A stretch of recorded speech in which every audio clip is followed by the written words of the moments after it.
Hi guys. Hello. Ayan. Magliligpit muna tayo ng mga damit.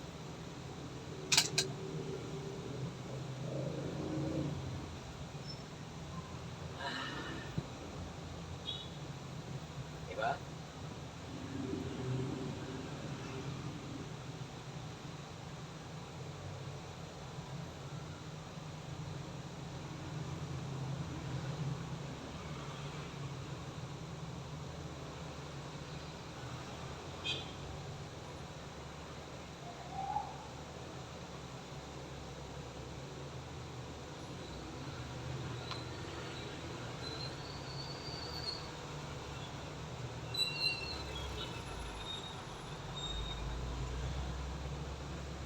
Maligpit tayo ng damit.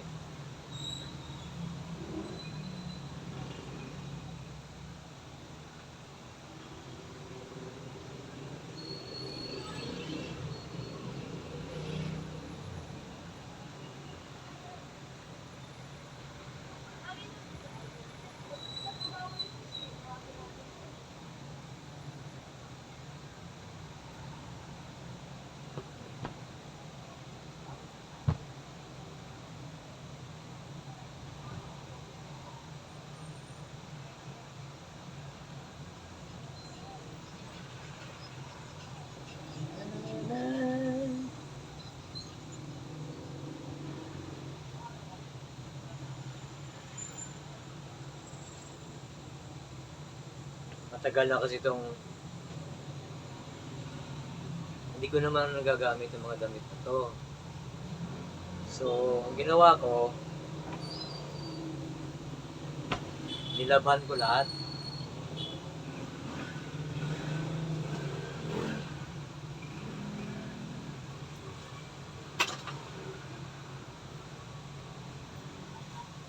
Mahirap pag hindi na nagagamit eh. Hindi naman ako lumalakad. Hindi naman ako umaalis ng bahay. So, yung damit, naka-stock.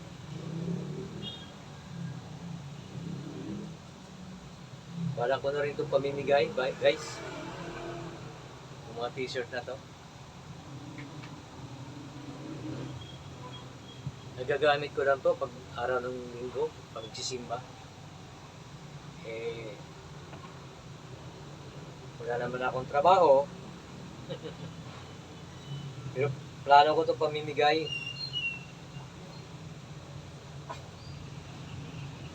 Tingin nyo guys, pang ano natin, pang donate.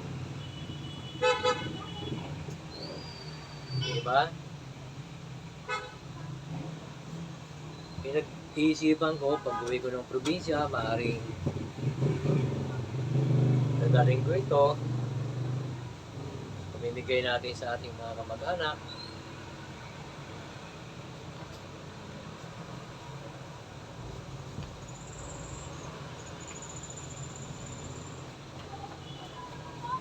Marami kasi itong mga t-shirt na pinamili ni Mrs. Eh, dati nung may trabaho pa ako, siyempre, araw-araw tayo nagbibihis.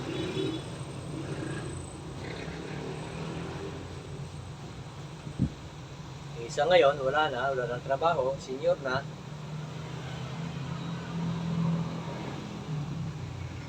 Ano lang, bahay-bahay na lang.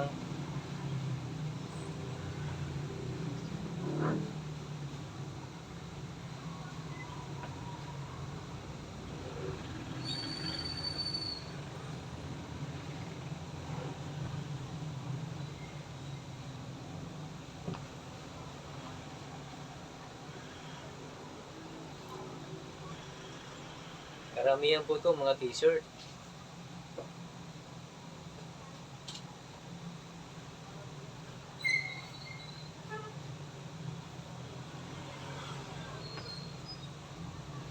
La la la la la la.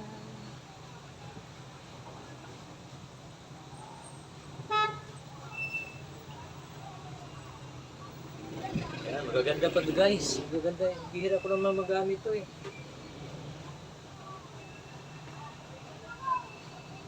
So, Naisip ko kasi pag yung matagal na hindi nagagamit yung damit, siyempre nag-iiba na rin yung amoy ng iloom ba, loom. Diba? Oh. Ito nyo guys, oh. Dami nito.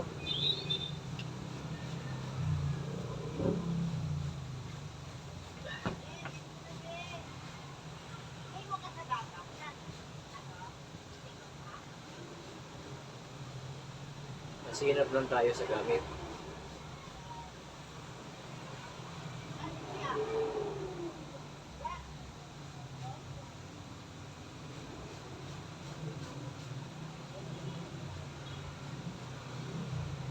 Da, da, da, da, da.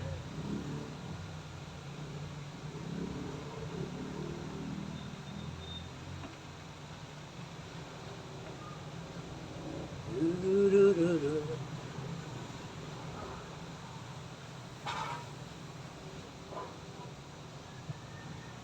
Da, da, da, da, da.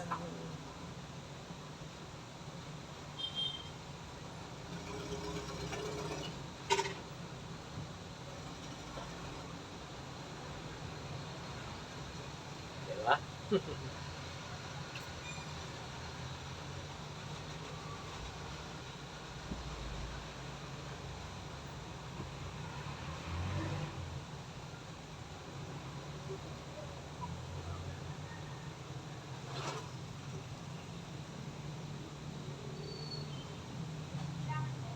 Ito siguro mga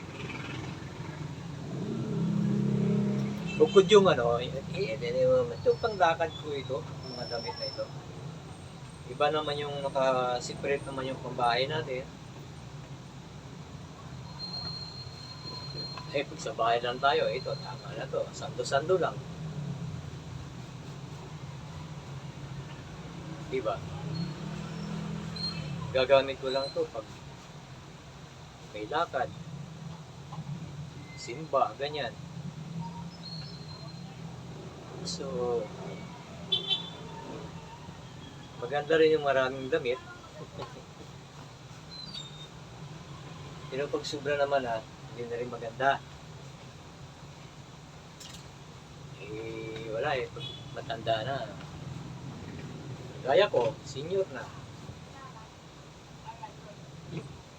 No more activities.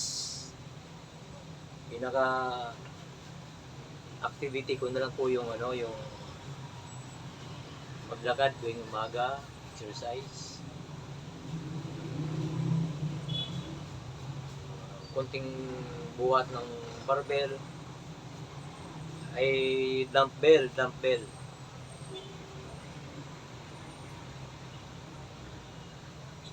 Kailangan natin eh.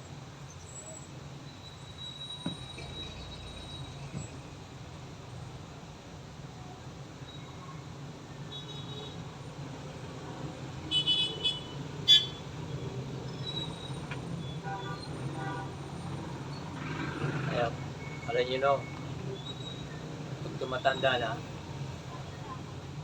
meaning ko sa inyo,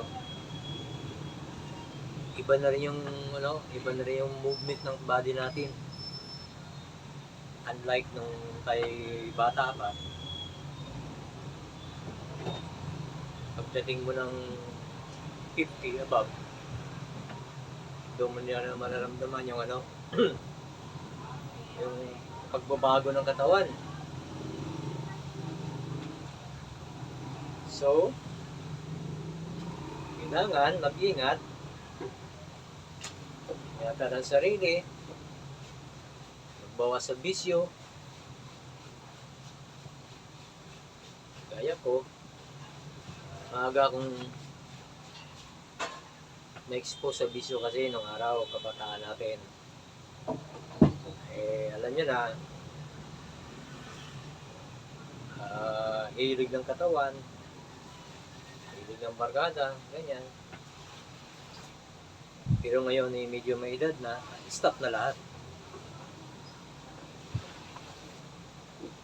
Wala ng alcohol, wala ng sigarilyo, totally clean living na. Meron na tayong ano eh. May karamdaman na rin.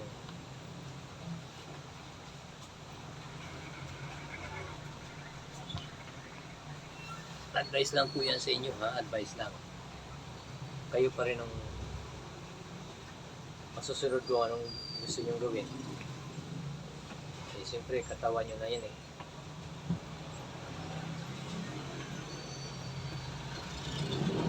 Yun. Tapos na.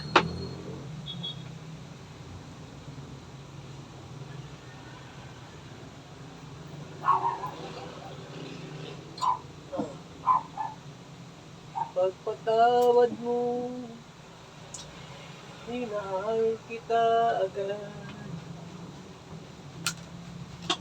Dinibini ko.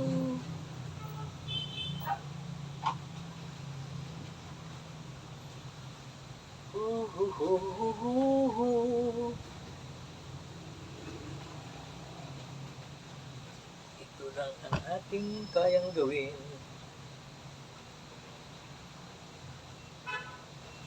Diba, guys?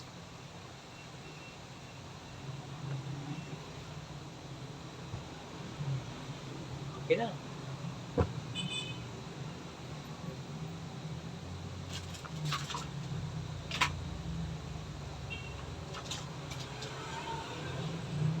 Okay. Yun. Tapos na tayo. Iligpit na lang natin ang ating kinupin na damit. Sana makabigay aral. Thank you po.